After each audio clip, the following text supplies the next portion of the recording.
آج جس حالت میں ایران لڑ رہا ہے چند باتیں لوگوں کو خوش کر رہی ہیں. ایران نے اتنا ٹھوکا، اتنا مارا، ہو سکتا ہے اور یہودیوں کو اور سپر پاور کو گھٹنے ٹیکنے پر مجبور کیا. یہ وقتی طاقت ہو سکتی ہے اور اللہ کامیابی دے. خطرناک دور کبھی پہلے نہیں آیا، جو آنے والا ہے وہ دجال کے ظہور کا زمانہ ہے. نبی اکرم صلی اللہ علیہ وسلم نے فرمایا روئے زمین پر سب سے بڑا فتنہ ہوگا دنیا کا. اور نبی آخر الزمان خود دعا کرتے تھے اللہ کی بارگاہ میں کہ اللہ مجھے دجال کی فتنوں سے محفوظ رکھ. تو سید الانبیاء جس کی دعا کر کے پناہ مانگتے ہوں، ہمارا حشر کیا ہوگا، ہمارا حال کیا ہوگا؟ جس کو بچنے کی فکر ہوگی اللہ اس کی حفاظت کرے گا. جو بچنے کی فکر ہی نہیں کرتا ہو، خوف ہی نہ ہو اس کے دل کے اندر، پھر تو وہ ختم ہو جائے گا. اب میں ایک اور حدیث بیان کر کے میرے اپنے موضوع کے سلسلے میں نے آج کیوں چھیڑا اس کو. ایران، امریکہ، اسرائیل، یہ دنیا میں ابھی سب کی زبانوں پر چل رہے جنگ کے حالات ہیں. اس دوران میں نے حدیث یہ پڑھا کہ دجال کے ظاہر ہونے کا وقت جو ہے وہ اللہ بہتر جانے، لیکن جو جگہ ہے نبی پاک صلی اللہ علیہ وسلم نے فرمایا وہ بھی ایران کی طرف سے ہی ظاہر ہوگا. دجال کے ظاہر ہونے کی جگہ جو بتائی گئی وہ مشرق کی طرف سے ظاہر ہوگا. ایران کا ایک شہر ہے اصفہان. نبی پاک صلی اللہ تعالی علیہ وسلم فرماتے ہیں یتبع الدجال من اصفہان 70,000. حضور فرماتے ہیں اصفہان شہر سے 70,000 یہودی دجال کی فوج میں شامل ہوں گے. اب یہ اصفہان کہاں ہے؟ اصفہان تو یہ ایران کا شہر ہے. 70,000 یہودی ہیں یہاں پر؟ نہیں، لگتے تو نہیں ہیں، لیکن حدیث پاک ہے. اللہ کے نبی صلی اللہ علیہ وسلم نے فرمایا 70,000 یہودی دجال کی جماعت میں داخل ہوں گے. وہ ایران کے اس شہر سے داخل ہوں گے، اس کی فوج میں آئیں گے. ہو سکتا ہے لوگ میرے اس بیان کو یوں کہہ رہے ہوں کہ یہ ایران کے خلاف بول رہے ہوں. میرے عزیزو، آج جن حالات اور جو کیفیت کو ہم دیکھ رہے ہیں، ہم مظلوموں کے ساتھ کھڑے، ظالم کے ساتھ کبھی نہیں کھڑے ہوں گے. اسلام کی خاصیت ہے یہ، ظالم کے ساتھ کبھی نہیں کھڑے ہوں گے. ظالم امریکہ ہے، ظالم اسرائیل کے یہودی ہیں، پوری دنیا کو انہوں نے ظلم کی چکی میں پیسا ہے. لیکن ایران کی جو کیفیت ہوگی، 70,000 یہودی وہاں سے نکلیں گے اور دجال کی جماعت میں آئیں گے، تو اتنا لگتا ہے کہ غالباً ایران پر یہودیوں کا ایسا قبضہ ہوگا، تبھی تو وہاں 70,000 یہودی ہوں گے. وہ دور آئے گا. آج جس حالت میں ایران لڑ رہا ہے چند باتیں لوگوں کو خوش کر رہی ہیں. ایران نے اتنا ٹھوکا، اتنا مارا، ہو سکتا ہے اور یہودیوں کو اور سپر پاور کو گھٹنے ٹیکنے پر مجبور کیا. یہ وقتی طاقت ہو سکتی ہے اور اللہ کامیابی دے. ہم اس کے خلاف نہیں ہیں، لیکن حدیث پاک، مجھے اس حدیث پاک سے یہ لگتا ہے وہ وقت آئے گا جب ایران پر یہودیوں کا ایک غلبہ ہوگا، تبھی تو وہاں سے دجال کی جماعت میں لوگ شامل ہوں گے. دوسری حدیث یہ بھی میں بتاؤں، امام مہدی جب ظاہر ہوں گے تو فرمایا گا امام مہدی کی جو فوج ہوگی وہ قسطنطنیہ کو فتح کرے گی. قسطنطنیہ کیا ہے؟ کانسٹنٹائن جس کو کہا جاتا ہے، یہ استنبول شہر ہے جو آج کا ترکی کا شہر. اب حدیث سنو، استنبول شہر کیوں فتح ہوگا؟ وہاں تو مسلمان ہیں. آج جو حالات ہیں استنبول میں، اذانوں کی آوازیں گونج رہی ہیں، لوگ نماز پڑھ رہے ہیں، پھر امام مہدی کیوں فتح کریں گے؟ لگتا اس سے بھی یہ ہے کہ یہ بھی شہر مسلمانوں کا نہیں ہوگا اس وقت، یہ بھی عیسائی اور یہودیوں کے ہاتھ میں جا چکا ہوگا اور امام مہدی کے زمانے میں اس کو فتح کیا جائے گا. اور حدیث کے جو الفاظ ملتے ہیں، ترتیب پہلے کیا ہونا ہے، امام مہدی ظاہر ہوں گے، وہ دمشق کی طرف لوگوں کو لے کر جائیں گے اور پھر یہ جنگ ہوگی اور فتح قسطنطنیہ ہوگا، یعنی استنبول فتح ہوگا. وہ تو صرف 2 تکبیر پر فتح ہو جائے گا، یہ روایت میں ملتا ہے. امام مہدی اور مومنین کی جو جماعت ہے وہ شہر کے باہر کھڑے ہو کر اللہ اکبر کہے گی، آدھا شہر فتح ہو چکا ہوگا، دوسری بار اللہ اکبر کہیں گے، شہر فتح ہو چکا ہوگا۔ بڑی جنگ کا ذکر نہیں ہے، اور فتح ہو چکا ہوگا اسی وقت یہ افواہ پھیل جائے گی دنیا میں کہ دجال ظاہر ہو گیا ہے اور اس کا فتنہ مشہور ہو گیا ہے۔ تو امام مہدی کے ساتھ جو لوگ ہوں گے وہ دجال کے مقابل میں وہیں سے نکلیں گے۔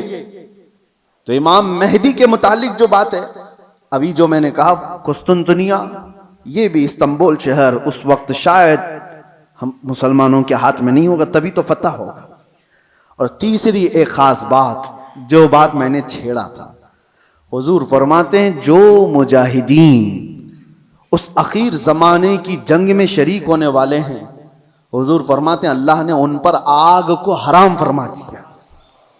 روئے زمین کے بہترین لوگ ہوں گے جو امام مہدی کی فوج میں شامل ہو کر مقابلہ کر رہے ہوں گے دجال سے، لیکن ساتھ میں حضور فرماتے ہیں، اب سنیے توجہ، جس جملے پر مجھے بہت زیادہ تعجب ہے، فرماتے ہیں حضور کہ میں یہیں سے ان کے گھوڑوں کے رنگ کو بھی دیکھ رہا ہوں۔ نبی پاک صلی اللہ تعالی علیہ وسلم مخبر صادق ہیں، وہ غیب کی خبر جانتے ہیں، بعد کے حالات دیکھ رہے ہیں، اللہ نے ان کو علم عطا کیا، یہ سب اپنی جگہ پر، یہ ہمارا عقیدہ ہے۔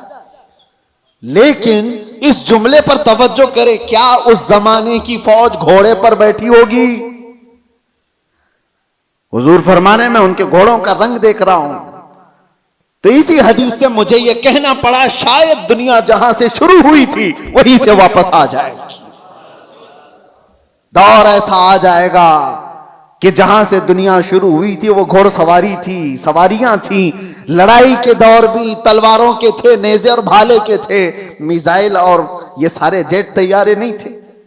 اسی لیے ایک مشہور سائنسدان آئنسٹائن کی بات میں کوئی اپنے حوالے کے لیے یا میری تائید کے لیے نقل نہیں کر رہا ہوں، لیکن مشہور ہے زمانے میں، اس نے کہا تھا تھرڈ ورلڈ وار کیسے ہوگی یہ مجھے پتا نہیں، لیکن فورتھ ورلڈ وار ہوگی تو لکڑیوں سے لڑی جائے گی۔ تو اس سے پوچھا گیا ایسا کیوں؟ کہا تھرڈ ورلڈ وار میں دنیا اتنی تباہ کر دیں گے یہ لوگ نیوکلیئر پاور سے کہ کچھ بچا ہی نہیں ہوگا، اور بعد میں جو لوگ بچے ہوں گے وہ لکڑیوں سے لڑیں گے۔ یا اس کے اپنے پریڈکشن ہو سکتے ہیں، میں اپنی تائید میں نہیں کہہ رہا ہوں، لیکن حدیث پاک حضور پاک صلی اللہ تعالی علیہ وسلم فرماتے ہیں۔ اور یہ ایک حدیث یہ بھی ہے کہ دجال جس گدھے پر سوار ہوگا وہ بھی حدیث میں اس کا ذکر ہے کہ وہ 1 میل تک ایک قدم رکھے گا، اور اس کی بھی سواری کا ذکر ہے۔ اب وہ کون سی سواری ہے اس کا ذکر آیا ہے حدیثوں میں، تو ہم حدیث کے ظاہری معنی کو بھی دیکھتے ہیں، اور ہو سکتا ہے اس کا باطنی کوئی اور معنی ہو، لیکن جب تک حدیث ظاہر میں سمجھ میں آتی ہے اسی پر ہم عمل کرتے ہیں۔ آخر زمانہ شاید ویسا آنے والا ہو، اس لیے میرے عزیزو بہت ترقی پر جو آج عروج پر لوگ ناز کرتے ہیں، شاید دنیا ان کو پٹخ دے گی، دنیا ان کو واپس ان کے نشے کے غرور کو مٹی میں ملا کر رکھ دے گی۔ آج جن کے پاس پیٹروٹ میزائل ہیں، جن کے پاس چاند میں جانے کی صلاحیت، جن کے پاس مرین پنڈبیاں ایسی کہ سمندروں کو چیر کر کے نکلنے والی سارے ہتھیار سب کچھ تھا ان کے پاس، لیکن جس دن یہ ساری ٹیکنالوجی مار دی جائے گی، ختم کر دی جائے گی، یہ کسی اور کے ذریعے سے نہیں، تم آپس میں مار لو گے ایک دوسرے کو، تم نے بھی ہتھیار بنائے ہم نے بھی ہتھیار بنائے، دونوں مار لیں گے ایک دوسرے کو، ختم کر دیں گے۔ پھر جینے کا سلیقہ وہی ہوگا جو انسانوں کے ابتدائی زمانے میں تھا۔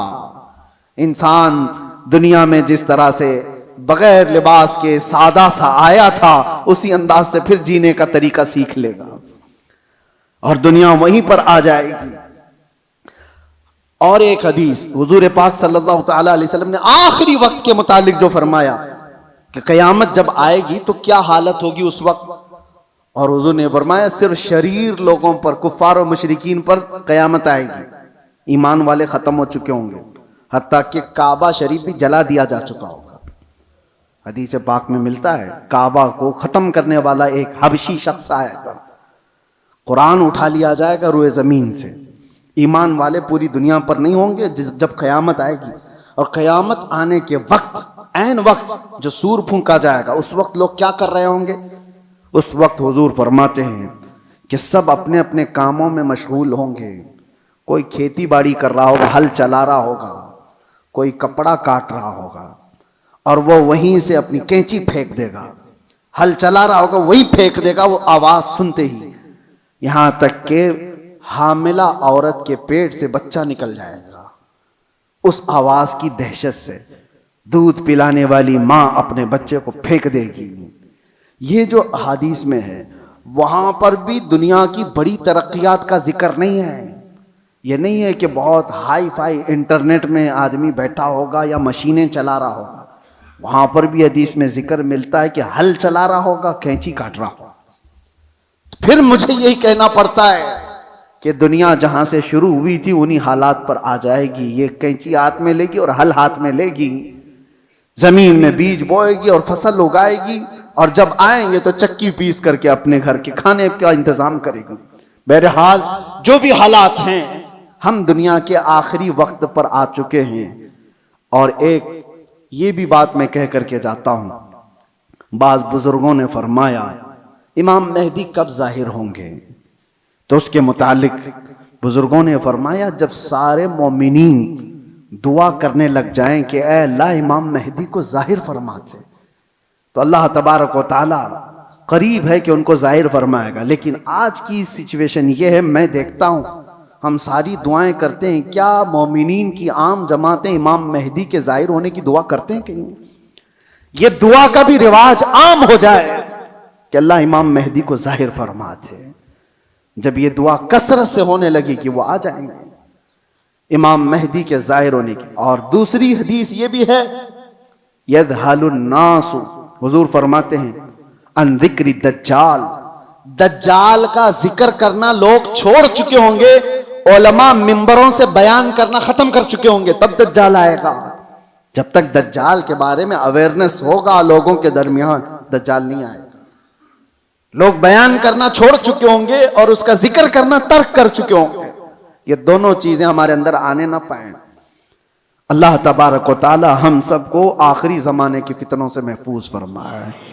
آج جو ہونے والے حالات ہیں اس کے لیے آپ اپنے اپنے انتظامات میں, لوگ آج اپنا راشن پانی سب جمع کر رہے ہیں, میں کہتا ہوں اپنا ایمان بھی جمع کر کے رکھو, اپنے اعمال اور اپنے عقیدے کی حفاظت کرو.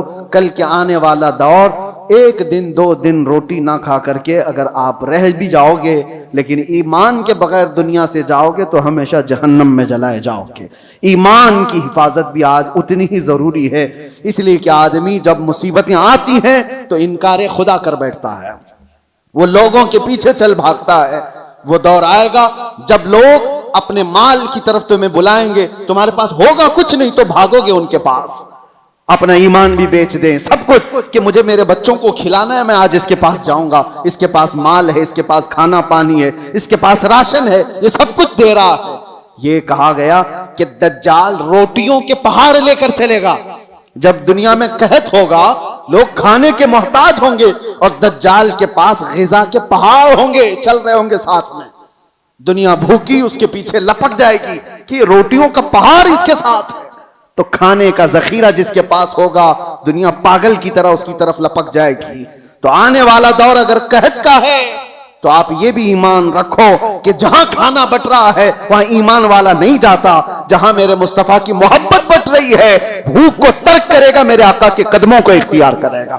اللہ تعالی ہمیں حضور کے قدموں میں زندگی عطا فرمائے, ایمان کے ساتھ زندہ رکھے اور ایمان کے ساتھ اس دنیا سے اٹھائے. وآخر دعوانا الحمدللہ رب العالمین. السلام علیکم.